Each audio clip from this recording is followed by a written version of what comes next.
chairman of Schiff Gold. You can find his info at schiffgold.com, schiffradio.com, and europac.com. We're going to put all those links in the low bar.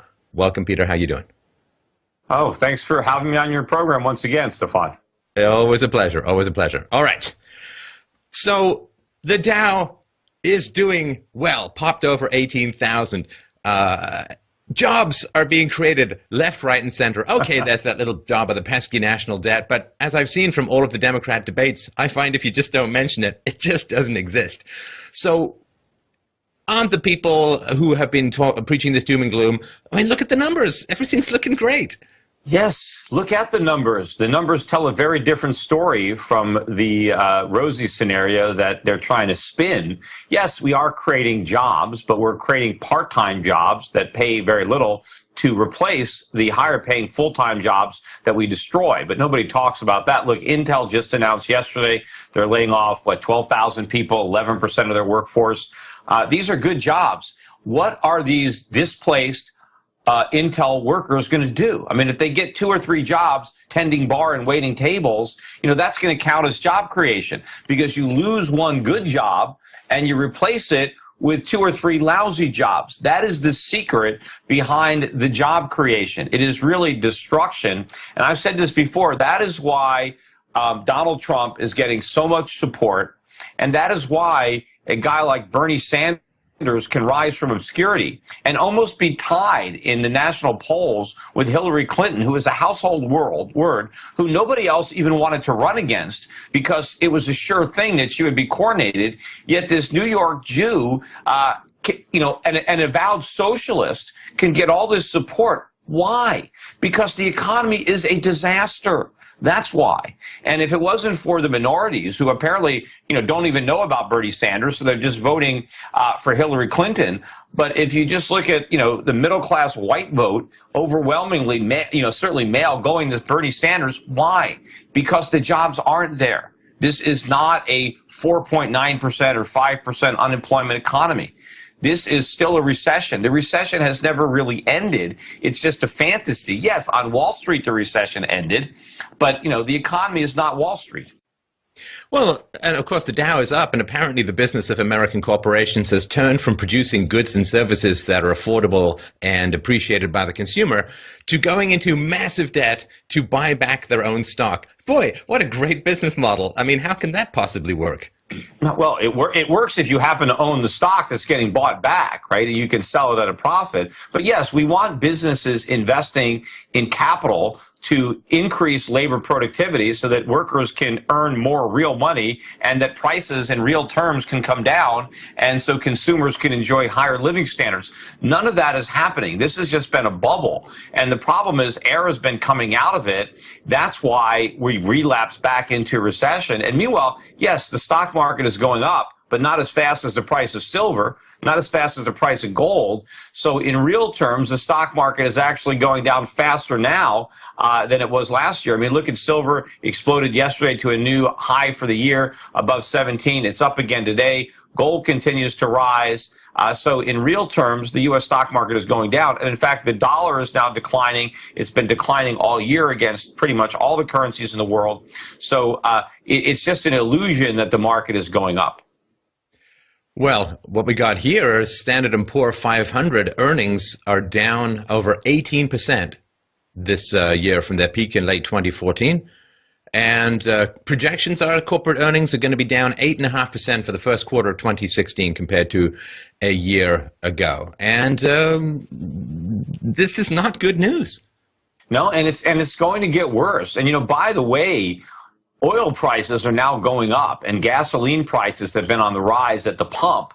And this is going to be a problem for consumers. Everybody thinks that, the consumer didn't benefit from cheap gas like everybody thought. Yes, he did. He did benefit. It's just that you couldn't see it because he was suffering from rising healthcare costs, from rising rent. So there were other problems. The fact that he got a reprieve with cheap gas help take some of the sting out of, your rent hikes or your higher insurance premiums. But now that gas prices are rising too, along with everything else, and by the way, the Fed can't even acknowledge the increased inflation because they can't raise interest rates, so they have to pretend that the inflation doesn't exist, but the consumer can't pretend. He has to pay those higher prices.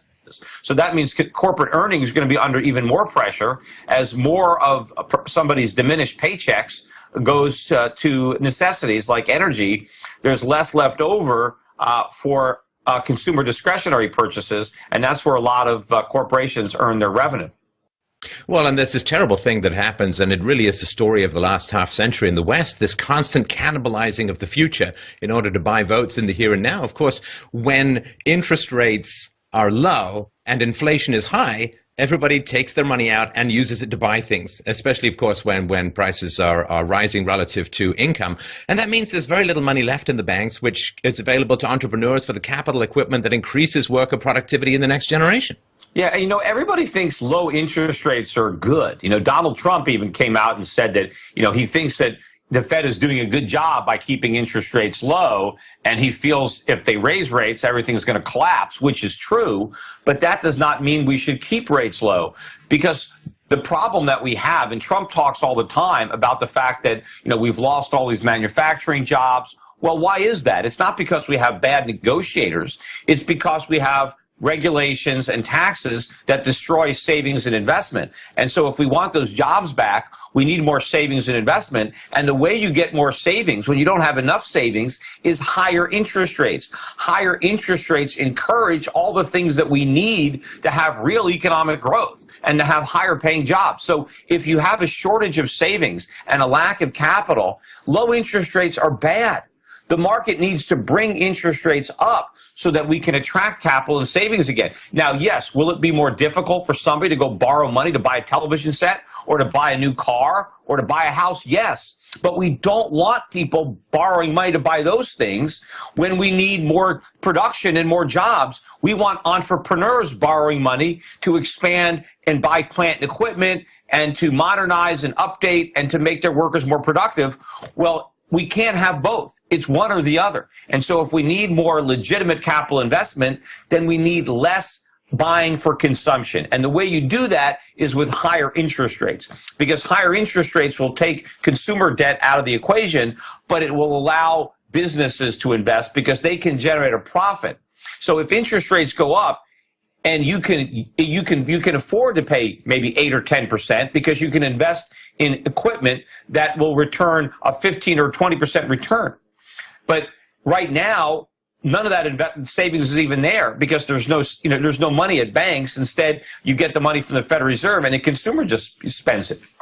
Oh, it's weird. It's weird to me. People are always saying, well, if we raise interest rates, there'll be these negative repercussions. It's like, yeah. And if you're an alcoholic and you stop drinking, you're going to get the shakes. But the solution to that is not to just keep drinking. Yeah, anyway, absolutely. And the crazy part about it is we've been on this stimulus high for years, and everybody was under the delusion that the Fed could take away the stimulus and we'd all stay high. And, you even have Fed governors admitting that the Fed basically doped the economy up with heroin and cocaine, and now all they're giving us is Ritalin, because they're still giving us some stimulus, but it's not as much, And if you're a coke addict or a heroin addict, and you come to your pusher and he says, "Look, I'm a little low on heroin, but you take some Ritalin," it's not going to do the trick, right? It's not enough. And so people expected that we could get by without the stimulus. We can't. Now, the reality is, yes, what the Fed should do is let interest rates go up, stop artificially suppressing them, and let this entire phony economy collapse, because it has to collapse. Because until it does, we're never going to build a legitimate recovery that's going to produce the rising living standards and higher wages that everybody wants. Well, but of course, that's the economic argument and the free market argument, the Austrian school argument. The political argument is like, well, if I'm in power, if I'm sort of the president or a governor, even somebody has control over these issues. I guess the president doesn't directly, but if I were able to achieve that, well, the economy would go to hell, but the benefits wouldn't accrue until long after I'm voted out of office. So that this is, I think, one of the reasons why it keeps going in such a short-term time frame. Well, not necessarily. I mean, if you get 4 years for a president, I bet if we bit the bullet right away, by the end of the first term, we could be well on the way to a good recovery. I mean, the free market is efficient. It cleans house very quickly. So yes, we can get a lot of short-term pain, kind of like, the Band-Aid. Do you want to peel it off slowly or just rip it off? And if we just rip off that Band-Aid, yes, it's going to hurt for a while, 6 months, a year, maybe 2 years, but then we're going to start to see real recovery. And so it's possible that somebody could get reelected if he does the right thing early in his term. But you know what? We need a president who doesn't care about getting reelected, that just wants to do the right thing. Right? And, who knows? Maybe if we elect Trump, maybe he will do the right thing. Maybe he'll abandon some of the stuff he's talking about, and maybe he'll do the right thing. I don't know. I think it's easier to get the average electorate to believe that he's just going to negotiate better trade deals than to talk about all the complexities of hyper-regulation and fiat currency and currency manipulation and so on. So, yeah. He's also promising to spend a lot of money on defense. I was listening to his victory speech in New York, and he's like, we're going to build this country up, build defense up. Nobody's going to mess with us. I'm thinking, like, who's messing with us? I mean, we have plenty of defense. We got plenty of fighter planes and aircraft carriers. We need more factories. That's what we need. We don't need a bigger military. The military is big enough. Yet Donald Trump is making all these crazy promises that it's impossible to keep. But you know what? Unfortunately, they get votes. But the question is, if we do elect Trump, will he put his country ahead of a second term and forget about what he said to get elected and do what's needed to be done once elected? I mean, Ted Cruz talks about a lot of the things that needs to be done too, but for some reason it doesn't generate, I think, the kind of support that Trump's getting. Now, the view of U.S. corporations looks fairly grim, right? Average rating on U.S. corporate debt has now fallen to BB. For those who don't know, that's bad. It's lower than it was at any time during the last financial crisis.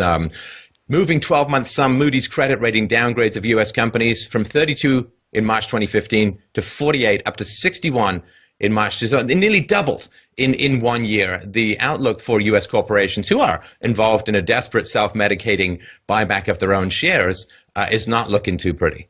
And can you imagine what those credit ratings would be downgraded to if the Fed let interest rates go up? Because at this point, corporations are so levered up from an orgy of share buybacks that if interest rates went up, I mean, many of these big companies would go bankrupt. They simply couldn't even service their debt in that environment. And what about the underfunded pensions of those companies that still have pensions? If interest rates went up, that would collapse their pensions, and those pension obligations would skyrocket. So the only reason that the ratings are still as high as they are is because the Fed is still practically at zero. So if we ever have to get from where we are to where we need to be, it is going to be a huge purge in corporate America, because a lot of these overly indebted companies that only are so indebted because of the Fed, a lot of them are going to fail. Right.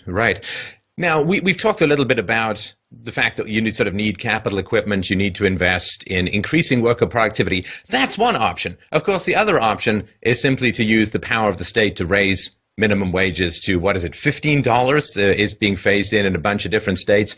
So I feel sometimes we may just be overcomplicating things by saying that you need all these complex business skills and market research skills and customer satisfaction skills when you can just point a gun at math and make it magically work. So perhaps we can talk a little about that. That doesn't work. See, all that does is it forces employers to find ways of getting around hiring people. So if you say to the government says, look, if you're going to hire unskilled workers, you have to pay them $15 an hour. What that means is employers have to say, okay, well, I guess I can't hire unskilled workers, or I can only hire a few, but I have to find other sources to get done what I need to do. And so what do businesses do? They raise prices, or they adopt models where you have self-serve, where people do things themselves. You serve yourself. Like a self-serve gas station, right? What happened when the government put a minimum wage. Well, they didn't start paying gas pumpers higher wages. They eliminated gas pumpers. The job doesn't exist anymore. You pump your own gas. And they used a combination of self-service and technology. And so what is going to happen now, because the government is saying, no, you can't pay that guy $7.25, you got to pay him $15. Well, I can't pay him $15, so I'm not going to hire him. I'm going to do the next best thing. So I'm going to use a machine, I'm going to outsource, I'm going to have my customers do things themselves that were done by others, and I'm going to raise my prices. And so now there's going to be a new level of employment, but you cannot legislate higher wages because you can't. Wages have to come from productivity. And if the worker doesn't have the productivity, he's not going to earn the wage. And so businesses are going to find a way around. Now, sometimes, yes, there are sometimes you will get a few people who will get overpaid as a result of the increase in the minimum wage, but that is more than offset by all the people who get zero because they've been legislated permanently out of work. And those that do keep their jobs still have to pay higher prices because the people who are most impacted by the higher prices that result from an increase in minimum wage are the minimum wage workers themselves. There, it doesn't matter to Warren Buffett, what happens to the price of a hamburger. He couldn't care less. But if you're working for minimum wage and the price of a hamburger goes up, that takes a lot of that wage hike away from you.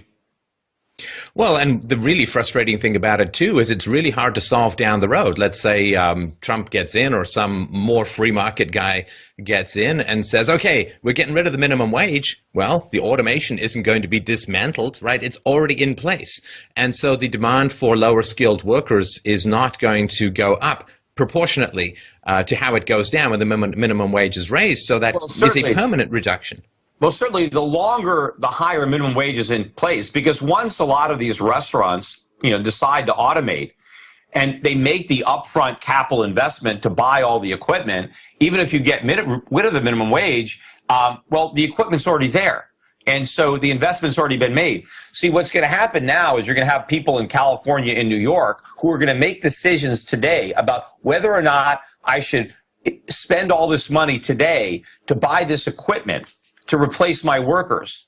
And the cost-benefit analysis is affected by what you believe the cost of those workers is going to be over the next, 5 or 10 years. And since it's now going to be much higher, that makes the decision to invest upfront in the machines, more favorable to the machines. And so once I've committed to that and bought all that equipment, now it's there. If they reduce the minimum wage in the future, it might not matter because I've already spent all the money automating. So this is a very dangerous path that states like California and New York are going down. And it's not dangerous, for the businesses. It's for the workers. This is the sad irony of this is that the people who are hurt the most by the $15 minimum wage are the people who are currently employed at $8, $9, $10 an hour, who are going to lose those jobs and be unemployed at $15 an hour. What good is a $15 an hour minimum wage if you don't have a job? Well, and what's even more tragic is they're going to blame the free market for not producing the jobs that they want. That seems almost like there's such a fantasy that all business owners are like Scrooge McDuck sitting on these mountains of money, just not sharing it out of meanness and callousness. These monocle-wearing monopoly capitalists just sitting on these mountains of money, and why don't they just scoop some out? But there is, businesses operate on razor-thin margins. I've run a business, you run a business. I mean, you're not making 50% profit than just hoarding it all yourself, because if you were, somebody else would move in and undercut your prices. Businesses operate on a couple of percentage points, and there is not a big vat of money that they can just scoop out and hand out if they feel like it. Yeah, and in fact, the legislators know this. I mean, Jerry Brown said when he signed the bill, he didn't even think it made sense economically, but politically he had to do it.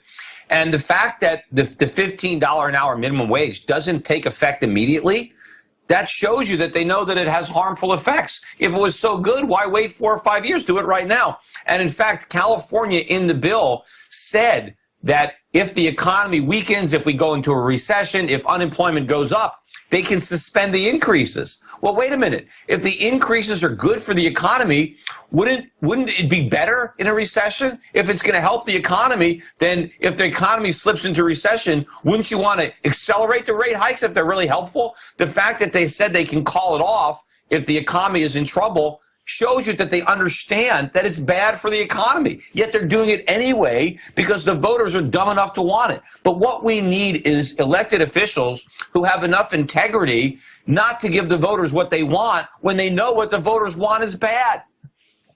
Well, it's the Platonic idea that you have wise legislators who are willing to accept unpopularity for the cause of educating voters. And I do think that the politicians know better, but they are, of course, playing to the masses who, just like these squawking birds, baby birds that want all this government largesse coughed up to them, and nobody's really pushing back, at least on the political side. No, and in fact, people pander to it. I mean, again, that's where Bernie Sanders gets all his support. And I hear him talking all the time about we want more voter participation. We want more people to vote. Yes, because he knows the more uninformed people vote, right, the more votes he's going to get, right? I don't want people who don't even understand the issues voting. I want fewer people voting because that means that the people who do vote are likely going to be more educated and understanding than if we just force everybody to vote, right? I mean, Bernie Sanders would like little kids to vote, right? Sure, because they'll vote for Bernie Sanders, right? He wants more and more people to vote. I want fewer people to vote. And another one of these lies that's floating around at the moment is that, because in the past, people with college education made more money, if we put more people into college, they're all going to come out making more money. Like if you just put short people on a basketball team, boing, up they go in height. I wonder if you can help people break that down a little bit. Yes, well, that is very bad logic. It's not the college degree that is really responsible for people earning more money. It's just that harder working, smarter, more ambitious people used to be the ones that went to college. And then when they went to college, they also majored in things and studied things that helped them earn more money. But today, it's not just the best and brightest to go to college. It's everybody that graduates high school practically goes to college, even if they had a D average. And of course, a lot of people going to college major in Chicano studies or women's studies or African American studies or sociology or anthropology or all kinds of things. And these jobs don't do anything to you. They're not computer science. They're not engineering. I mean, or people that went to college so they can be a doctor. Yes, doctors earn a lot of money and doctors go to college. But just because you go to college, if you're not going to be a doctor, it doesn't mean you're going to earn the kind of money that a doctor earns. Now we got everybody going to college. And now, if you actually want to differentiate yourself from the masses, you need to get a master's or a PhD, because a college degree today doesn't even have the marketable value of a high school diploma. 40 or 50 years ago. A high school diploma used to mean something because not everybody graduated. Now everybody graduates. They won't let you fail. No child left behind. So we leave everybody behind because people have worthless degrees. I think now the best and brightest are recognizing that a college degree is not worth the cost of getting it. And so the smarter, more ambitious kids might be skipping college altogether and going into the workforce. The problem is there's not as much opportunity in the workforce as there would be if the government wasn't spending all this money and regulating and taxing. The real beneficiaries of putting everybody into college are the schools, are the administrators, are the teachers' unions. This is who benefits, right? Because they have more customers. But they're not even really customers because they have to be there. And the parents don't even have a choice of where to send their kids. If you live in a certain community and that's your zip code, then you have to send your kid to that failing government school unless you can also afford to pay for a private school at the same time you're being taxed to pay for a public school. And the public education costs a fortune and it's lousy. Well, and I remember going from sort of undergraduate to graduate school. It was like breaking through the clouds. Here are the smart people. Here is sunlight. I can see. Because what happens is when more and more people go to college, the curriculum has to be dumbed down because you have less intelligent people in college. So even the really smart people aren't getting even close to the kind of quality education that they had in the past, which helped produce better outcomes. Yeah, even when I went to college, and I went to UC Berkeley in the early 80s, and even then I remember a lot of freshmen were taking remedial math and remedial English. I mean, why are they there? How did they get out of high school if they can barely do math or read? Yet here they are at UC Berkeley. And so it's ridiculous. If you need remedial education when you start college, you shouldn't be starting college. If you couldn't master that stuff in high school, then don't go to college. You are wasting your time. There are other things that you can do. You know, I got a kid that comes here, you know, a plumber to do work in my house. I mean, you know how much plumbers make? And you don't have to go to college to be a plumber, right? And there's nothing wrong with being a plumber, right? I mean, so, you know, if you don't have the aptitude for math, you know, or whatever, you know, what are you going to college? Learn a trade. And you can earn a lot of money if you learn some valuable skills that people need, because people always need plumbers and all sorts of, you know, trades that people. And in fact, at one point in America, if you were a plumber, right, you could support a wife and 4 kids on the income of a plumber. Well, that is something you mentioned in a recent interview that I don't mean to have you retread old material, but it is hard for people growing up sort of in the modern world to remember or to realize what it was like prior to, you know, the Great Society of the 60s and so on, what it was like in the 50s and so on, how much you could survive and thrive on one person's salary during a baby boom. Yeah, and not even a salary of a white-collar worker. A blue-collar worker could afford to support a wife who didn't have a job outside the home, who didn't earn anything. Yet he was able to do it. And remember, too, people would get married. If you were a plumber, you know, maybe you were 25 and you got married because you've been working, you know, since you were 15 or 16 years old. You didn't go to college, and you've been working, and you built up some savings, you learned some skills. I mean, a 25-year-old can't get married today. I mean, if he went to college, he's broke. You know, he's got a lousy degree, and he's buried under a pile of debt. He's living with his parents. I mean, he's not a real prize for somebody to want to marry. You know, meanwhile, you know, the women don't even want to even get married now, because if the guy can't support them, what's the point? They're just going to go and get a job themselves. And, you know, they've got college debt too. So this is a different world that the government's created. They've gotten everybody into college, and now everybody is broke. Nobody learns how to do anything. They waste all their youth in college, where what do? They party, they go, you know, they get drunk, and they get these liberal arts degrees. And now the women and the man, they both have these degrees, and they graduate 23, 24, because some of these kids take 5 or 6 years now. There's so many kids in college that you can't even get the courses you need for your major. And so, and of course, people don't, like, my dad went to college. You know, he worked when he had a spring break. That meant, oh, okay, I got a job, I work. Right? He worked during his spring break. He worked over the summer. That's how he paid for college. Now they don't. You know, people take a vacation. Nobody works. They just go into debt. You know, and then they graduate, and so you have these young people graduating. They're broke. What are they going to do? You know, and even if they get jobs, a lot of their income is going to taxes and to pay off their loans. Whereas back in the past, you had no loans and you had no taxes. That's something that people, I think, who are relatively comfortably well off, have a tough time seeing just how broke the average American is. I mean, the average American has like a couple of $100 if they're lucky in the bank account. They have very few liquidable assets, and they're just like one slip and fall or medical bill away from some complete disaster. And I think that the precariousness of Americans is something that, again, the more comfortable classes have a tough time understanding, and that's why they're splitting right and left, I think, with Trump and Sanders. They feel very, very precarious. It's a stressful existence being in the lower class or the middle classes in America these days. Oh, you know, before the government got involved with all these programs, the average American had savings. He had money in the bank. If he lost his job, it wasn't the end of the world. He had enough money. He didn't even need necessarily unemployment benefits, because you saved. People didn't spend everything they earned. They saved money. They put it in the bank. Their savings earned interest. So you didn't have to necessarily go to work to earn money. Your money was earning money for you because you had interest. So people didn't live paycheck to paycheck. The middle class didn't live paycheck to paycheck. They had savings, and they saved for their retirement. Now, no. I mean, if you lose your job, if you don't have unemployment, you've got nothing. And now you're signing up for food stamps or other types of government assistance, because the government has created a society where people have no financial assets whatsoever. The average American probably has a negative net worth. His liabilities, whether it's a car loan or a student loan or credit card debt, exceed his assets. The average American is broke. Right? In supposedly the richest country in the world, the average citizen of this country probably has a lower net worth than most people in the rest of the world, even poorer countries, because they have positive net worths. They don't have all the debt that Americans have, and they've got some savings.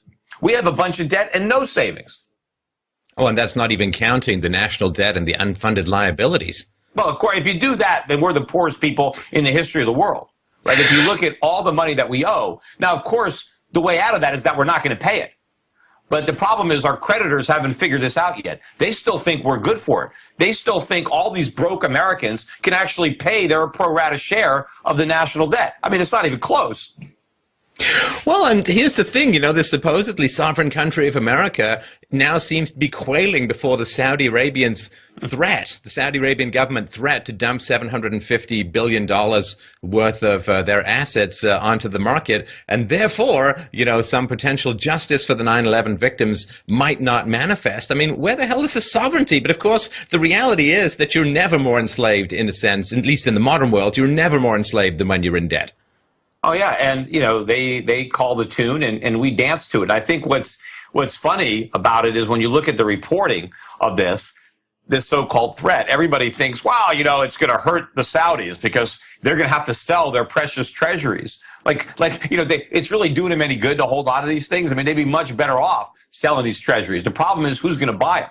Because nobody really wants them. The Federal Reserve is going to have to buy them. So they're going to have to print a bunch of money to do that, which means the dollar is going to, sell off even more, which means the cost of living is going to go up even more. But I don't think Obama wants to even risk something like that happening before he gets out of office. So that's why he's going to oppose this. And I think, even the leadership in the House, nobody wants this bill to go through. But the problem is the politics, because it's bad politics to be against it. Everybody wants to stand with the victims of 9/11. Who wants to stand with the Saudis? But the reality is, we owe them like $1 trillion, and they're helping to keep this house of cards economy from collapsing. So we got to kiss their what. But we got to figure out a way to save face, but there's no way we can pass that bill. So recently, of course, there has been a giant, massive data dump, not to the world, but through a consortium of journalists called the Panama Papers. And there seems to be quite a lot of villagers gathering with their pitchforks and brands looking to chase down the ogre of offshore companies and apparently people who are evading taxes and so on. It seems kind of a misnomer in that most people want to pay less taxes if they can do so legally, and these seem to be legal vehicles by which taxes can be reduced. But it does seem to be it's another one of these, well, the rich are getting away, so let's have government regulate things more and let's go get those rich. And that always ends up, it's like watching someone step on a rake, kind of boom, up it goes in their face, because every time we ask the government to regulate more, the rich capture the government regulatory process, the financial wizards capture the regulatory process, and it ends up benefiting the rich more. Yeah, well, first of all, nobody should be surprised that politicians are hypocrites, because people are like, oh, look, here are these leaders. They're trying to evade the higher taxes that they're imposing. Of course. Of course they are trying to do that.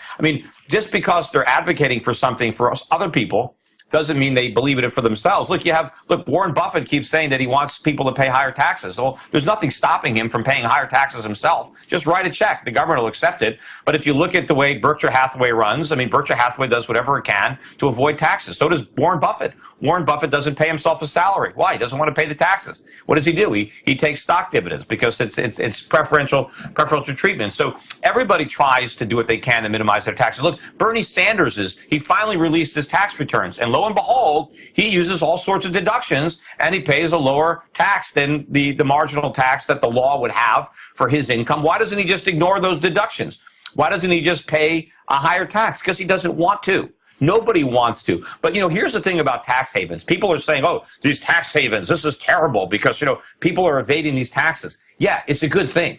Because you know what? If it wasn't for tax havens, taxes would be even higher for the rest of us. Because one of the things that keeps governments honest to some extent is they know if they raise taxes too high, more people will use offshore tax havens to escape them. So it's some kind of protection, even if you don't use them yourself. The fact that they're there. What governments want to do is make it harder for people to avoid the taxes, so it's easier for them to raise the level of taxation. So we need tax havens. And by the way, globally, the United States is considered the world's biggest tax haven. So it might not be a great place to earn money if you're an American and you live here, but it's pretty good if you happen to be an Asian or European or Latin American. A lot of those people use the United States to avoid taxes. So, we really shouldn't be throwing stones given the size of the glass house that we live in.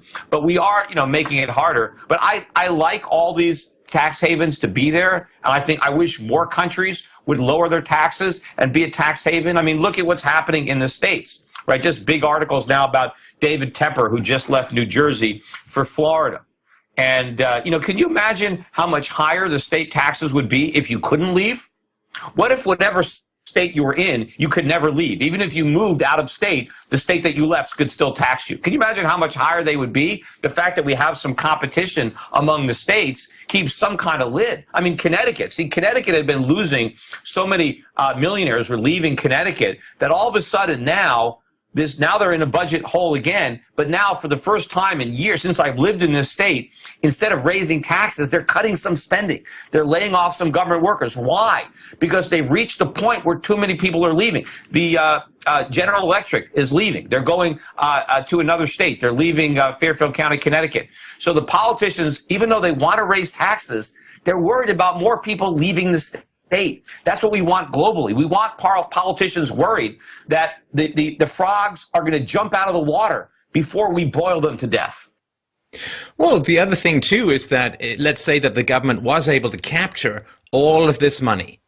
Well, what they would do is they would use it as collateral through which to borrow a huge amount of money. And so if the rich are paying taxes, that is going to catastrophically add, if they're paying even more in tax, it's going to catastrophically add to the growth of the national debt. It's just collateral to borrow. It's not like they spend it directly. Well, absolutely, too. People act as if the government simply got this revenue that it's not getting in taxes, that we'd all be better off. We'd be worse off. I would rather have that money not go through the government, stay in the private sector, let the people who earned it invest that money or spend that money. Why siphon it through Washington, D.C.? That's not going to benefit us. And sometimes politicians say, well, if all the people who are avoiding their taxes just paid more, well, then you could pay less. No, because it's not like the deficits would go away. If the government collected more taxes, they just spend even more. They never live within their means. No matter how much they collect, they're going to spend more. It's not like the budget would be balanced if they only had more revenue. No, if they had more revenue, they'd spend even more than that. The deficits would probably be just as big, if not bigger. More drug to the drug addict does not equal less drug taking by the drug addict. It just means more. And the other thing, too, which has struck my mind about this whole Panama Papers thing as well, is it's a legal tax protest. The rich people are saying the tax system is unfair and unjust. Look, if taxes were 5% or 6%, in total, like the way that they used to be in the past, nobody would bother with all of this mess. It'd be too expensive to hire the accountants and too risky to move the money around. And, like the 3% of French millionaires are leaving Paris, and I think a couple of percentage of people in Chicago are leaving. Nobody wants to pick up and move unless they have to. Moving is like, unless there's a tsunami or a glacier coming into your household, nobody wants to do it. So it's a form of legal tax protest, like a sit-in. And so what's wrong with a form of legal tax protest where the rich people are saying this is unfair and unjust, and I'm willing to take these steps to avoid this unjust system? Yeah, look, it's much easier to do business locally, to run all your affairs locally, and if the tax rates were low enough, then people would pay them rather than run their businesses offshore. But when you get up to confiscatory levels of taxation, you operate a business in the United States. Let's say if I'm operating a business from Connecticut, I'm going to pay about 50% tax on the marginal income from that business. Or, once you get up to the top tax bracket, if you open up a business and you're paying the corporate tax or the high top end personal tax and the state tax, it's about 50%. That is a very, very powerful incentive to operate businesses outside the United States. And that's why I've chosen to do that. And I have businesses that are fully functional, fully operating outside the United States, no U.S. taxable income, totally legal, but the businesses takes place outside the United States. And, if I'm operating a business, where there's no tax and, I have to make a big investment, it's easier for me to grow my business because I don't have to cut the profit in half. I can reinvest all my earnings in growing that business, which is what I do because I don't want to bring the earnings back to the United States because then I would have to pay taxes on them. But if I leave the earnings offshore and use the earnings to grow the business, then I'm not paying any taxes. on those earnings, but my business can grow a lot more without having to cut the government in for half the profits and none of the reinvestment. They don't help you with the capital cost, but they'll take the profits. But a lot of all this stuff that's happening is because of government, and the liberals want to act. Hey, let's just tax the rich. Let's just tax the rich. Well, what if the rich don't want to be taxed, right? What if they do something to protect their wealth? Just anybody. Look, if you are walking through a bad neighborhood, and maybe you're going to put your money in your shoe, because if you get mugged, people are going to do things to protect themselves. Nobody wants their money stolen from them. And most people, if the government steals it at gunpoint, it's still theft, right? And so people will try to do what they can to protect what they own, to protect what they've worked for. Look, the average guy who's making $50,000 a year, if someone who was only making $10,000 a year wanted to soak him because he was rich relative to them and wanted to pass the tax, they'd want to avoid that too, right? It's just everybody just assumes that it's the other guy who's dishonorable.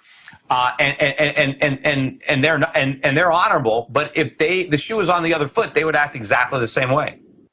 Well, and when tax rates get really high, people stop spending that money. Like I knew someone years ago, he made a certain amount of money. In Canada, when you get over a certain amount, you're taxed at insane rates. Well, and so he just didn't spend the money. He's like, well, I could do my backyard, I could, expand my house, but I'm not going to, because there's just I can't possibly do it. Think of all the jobs that aren't created because of all of that. Well, the higher you make the tax rate, the cheaper you make leisure, right? And people don't get the trade-off, because let's say you're wealthy. You can continue to work, or you can enjoy more free time.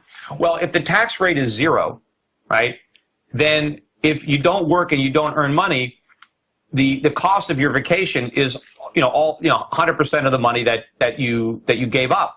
But if taxes are 50%, and if I don't earn, let's say, that extra $1 million, well, my vacation didn't cost me $1 million. My vacation cost me $500,000, because I only would have earned $500,000. But you take the tax rate up to 80%, and now that vacation only costs you $200,000, because even if you would earn $1 million, you only would have kept $200,000. So depending on, somebody might say, well, that's $200,000 might be a lot of money, but not if the guy's got 10 or 20 million. He might decide, you know what, I'd rather have the vacation than the extra 200. He might rather have the extra 800 if taxes were 20%. So the higher you make taxes, the more wealthy people will choose leisure over work. And the thing is, if I'm going to choose leisure over work, if I'm not going to work, maybe I don't need my employees anymore, because I'm no longer running my business. I decide, it's not worth it anymore. I'm just going to retire, because after taxes, there's not enough money left over. I might as well just go fishing, right? And so the higher you make that tax, the less work there is, and the less people who are going to be benefiting from that. People aren't going to get jobs, or there's a lot less economic activity when you're just sitting there fishing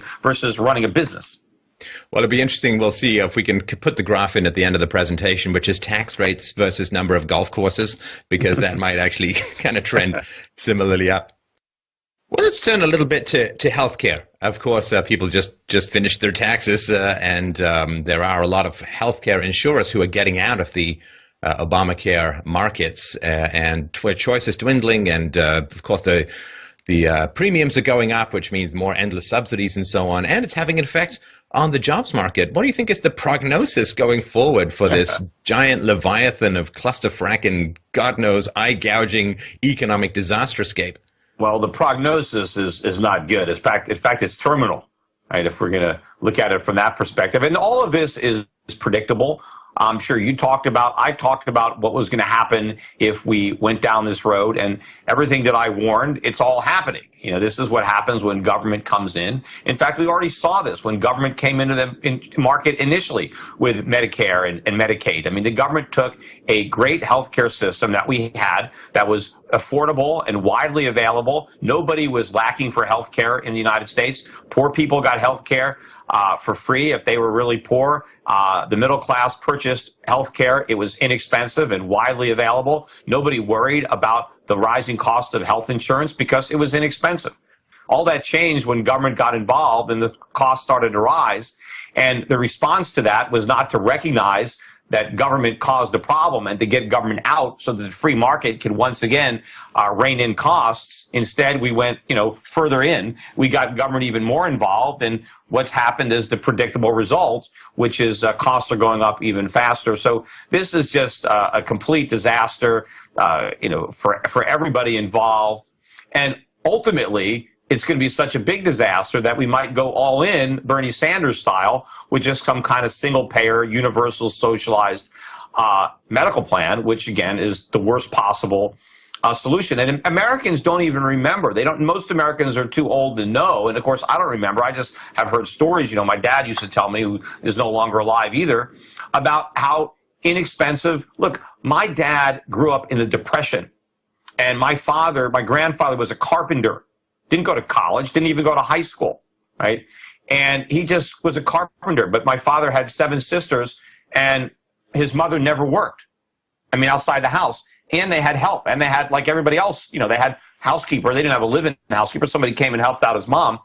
But my father said, look, whenever he got sick, his mother just called the doctor, and there he came. He showed up. And I think that my grandfather was a member of a lodge, some type of, club.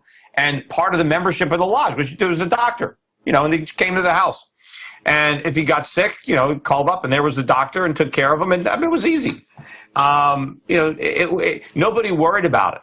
And sometimes my dad would say, the doctors would come, and if you couldn't pay him, they said, okay, well, when you can pay me, pay me.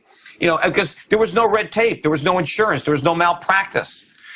It was much easier to be a doctor. And the thing is, given all of the advancements that we've had in medicine, and of course we'd have even more advancements if we didn't have the FDA, right? Slowing down the process of innovation. Could you imagine all the drugs that would have been invented, and had the government not created all these roadblocks? Had it not been so expensive to actually develop a new drug? I can only imagine how inexpensive healthcare would be. Healthcare is now this huge cost in our GDP, and in fact, it is one of the main reasons that GDP is going up, because we're spending so much money on healthcare. But this is not a good thing. Nobody wants to spend more money on healthcare. The ideal amount to spend on healthcare is 0, because you're healthy. You don't need it. People want to be healthy. They don't want to spend a bunch of money on doctors and insurance. So the fact that doctors and insurance are more expensive and we're spending more money on it is not a good thing. What would be a good thing if our life expectancy was going up? But it's not. It's going to, we're not benefiting from all this healthcare spending. Well, there are a number of bureaucrats who are, which generally is where the money tends to accumulate. So the way forward, my sort of argument has been for years, and I think it's similar to yours, which is that we just need to let people voluntarily interact with each other without coercion, without compulsion. And everyone thinks that's going to be a disaster. Like there's this feeling like we've got the free market like this rabid dog, and we've got it but if we let go, it's going to, tear our faces off and stuff. And that's because people don't know history and they don't know theory in general. So let's say that you got your libertarian wand out and you could pick a couple of things that you would want to see changed the most and the fastest. Where would you start waving? Well, there's just so much to do. There's just so much to undo, rather. It's not about things that we need done. It's just things that we need undone, because the government is just in the way of our progress, right? It's all the laws and regulations that we need to get rid of. And you're right. Look, I trust people to make the right choices for themselves, because nobody has a better interest in the outcome of a decision than the person making it. And so why are you going to trust somebody in Washington to make decisions? I want people making their own decisions for themselves, because I have confidence that when it comes to your own personal decision, like if somebody offers you a job, right? If you decide to accept that job because it's the best job that you can find, and you've looked around and someone's offering you a job and you decide, then obviously I trust your instinct to take that job, other than some bureaucrat thousands of miles away telling you, no, that job's not good enough, you can't have it. Or, I'm sorry, you don't have enough vacation days, or you don't have family and medical leave, so we don't want you to take that job. Right? No, let people make decisions for themselves and for their families without government interfering. It's interesting that all these liberals think that people are smart enough to vote for their leaders, but they're too dumb to make everyday decisions. It's more likely the reverse. It's more likely that when they're voting, they're going to make the wrong decision, because they might not understand complex economic things, but they understand their own life. They can make a decision on what's best for them. I don't want people making decisions about what's best for me. See, that's the problem with democracy. People want to make decisions for other people. I don't want that. I want everybody making their own decisions for themselves, because I trust the average guy to make the right decision when it comes to his own life. But I don't trust him to make a decision about how I run my life, because he's not me. Right? And obviously, if you say to somebody, hey, how about voting to steal money from Peter? Oh, okay, fine. I'll vote for that. I don't want that. Right? I don't want people voting to steal my property any more than I want people stealing it physically without the aid of a ballot box. Well, there's more you can do to prevent private criminals than public criminals, because at least you can call up the government to save you from private criminals. But who do you call when the government turns rancid? If you try to protect yourself from government criminals, you're the criminal, and now you go to jail. Right. Now, another thing, too, and there's tons of examples, there are always these disaster scenarios when people talk about reducing the size and power of government and letting people have their own money, make their own decisions. There's always these disasters that you can come up with, and people endlessly do. But there are equally thousands of examples throughout history where government shrinks, and it's actually a lot easier and better than people think. What comes to mind is Canada cut its spending savagely in the 90s when it was starting to spend like 34% of its tax base was going just on interest payments. They closed down entire government departments, cut welfare, and the sun rose the next morning, the birds were singing, and people just reorganized their lives differently. In the U.S., recently there have been significant programs that say, well, we're going to cut back on food stamps or eliminate food stamps. If you're able to work and you're not working, you don't get food stamps. Food stamp participation has dropped savagely, hugely, enormously. And the next day, the sun rises and the birds are singing and people go on with their lives. These disaster scenarios are the real problem, not the actual going on. Look at the example of New Zealand in the 80s under, Roger Douglas. I mean, we invest a lot of money in New Zealand. I own a lot of companies. I have a lot of my own money in New Zealand companies. It's one of the countries that I've liked to invest in. But, they were more socialist than we are now. I mean, Bernie Sanders would have loved the New Zealand of the 1970s. It had all the things that he thinks that we need. And it drove the country into bankruptcy. And they were really, they were really at the end of their rope. And then they adopted massive free market reforms. And lo and behold, the country thrived. They paid off debt.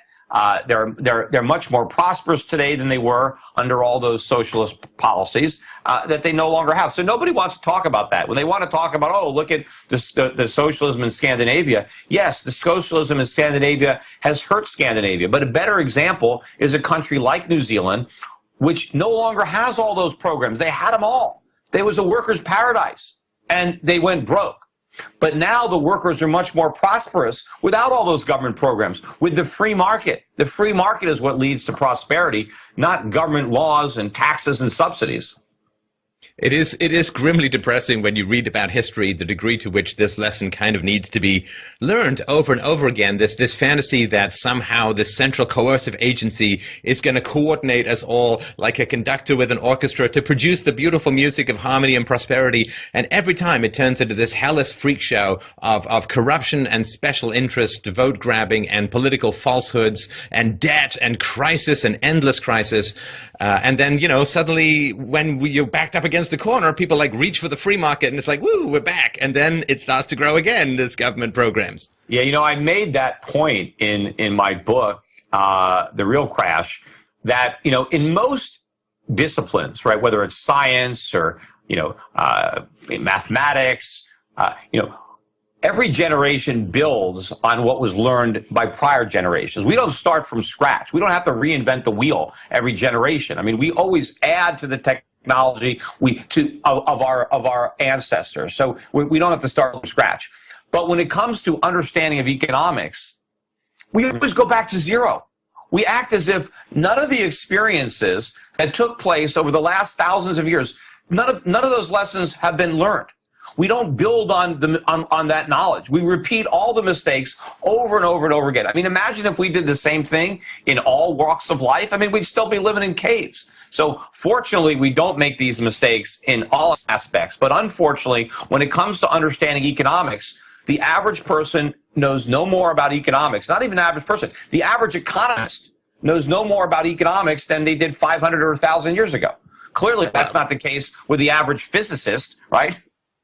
Right, and medicine, we don't sort of say, hey, let's try leeches again, and oh, hey, let's reopen the debate on slavery. I mean, we make progress in other areas, but with this one, there's a real slippery, because, of course, politicians love to give away things for free to buy votes, and that requires that they keep people far away from economic principles, and, of course, government schools are giant pockets of communism indoctrinating the young, and therefore they can't say, well, the free market is a really, really great place to be, because then, the first bright kid in the front row says, then why are we here? And of course, there's not any particular answer to that. So I think it's not that people can't accumulate the knowledge. It's kind of scrubbed out of the brains of the young by self-interested government-based institutions every single generation. Yeah, and that's like, I know my son had to, we talked about the minimum wage earlier. My older son is 13, and he had to write an argumentative essay, and there were various topics that he could pick, and so he chose the minimum wage. And the question was, should the minimum wage be raised, right? It wasn't that should it be abolished. It was, should it stay where it is or should it be raised? And so he went to his teacher and he said, I'm going to pick the minimum wage. And she said, okay, of course you're obviously going to argue that it should be raised. And so she was going to give him some points. And then she said to him, well, no, actually, I'm not. But she was just assuming that he was going to argue that it needed to be raised because that was her opinion. But these teachers, they teach their opinions, as if they were fact. And when you're, obviously my son has got a little bit of an advantage over the typical 13-year-old because he listens to my podcasts, so he knows. But the average guy, they think the teacher is smart, right? You're 12 years old and you've got a 25, 30-year-old teacher. You assume your teacher knows more than you do. That's a bad assumption. In many cases, they know less.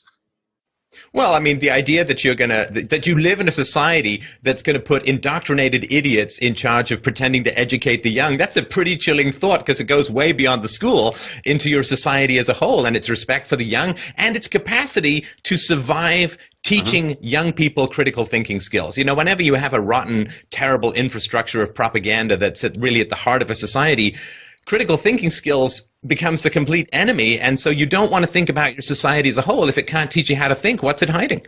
When I remember this story, I think I was in like 5th grade or 6th grade, I forget, and I remember I was in a lunchroom and I bet money. There was a kid, and I had been reading this book about the solar system, and so I was talking to this kid, and we talked about the planets, and I said, Jupiter has the most gravity. And he said, no, Earth has the most gravity. And I said, no, it's Jupiter. Jupiter has the most gravity.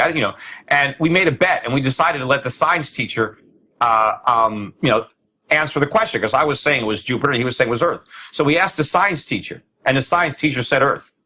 So this tells you how little I must have been wrong because the science of the teacher, planets. He said the Earth just because it's closer and it feels more like I don't feel Jupiter's gravity. Pull it off. Wait, there it is in my earlobe, pulling away as usual. Wow. But if the science teacher doesn't know that gravity is a function of mass, and this is a science teacher. It wasn't that we asked, the English teacher. We asked the science teacher, and the science teacher didn't know. So look, all the teachers have to know is more than you do theoretically, or they have the teacher's addition to the textbook. They don't actually know anything because they have a textbook with all the answers. It's like calling Alex Trebek the winner of Jeopardy. It's like it's right there, right on the podium. All right. Well, thanks a lot, Peter. It's always a great pleasure to chat, and I strongly urge people to check out Peter's work. It's a great podcast, and his websites again. Just to remind people: shiftgold.com, shiftradio.com, and Europac, EUROPAC, Europac.com. Always a great pleasure. Keep on fighting the good fight. Congratulations on the new addition to your family, and we'll talk again soon. All right. Thanks a lot.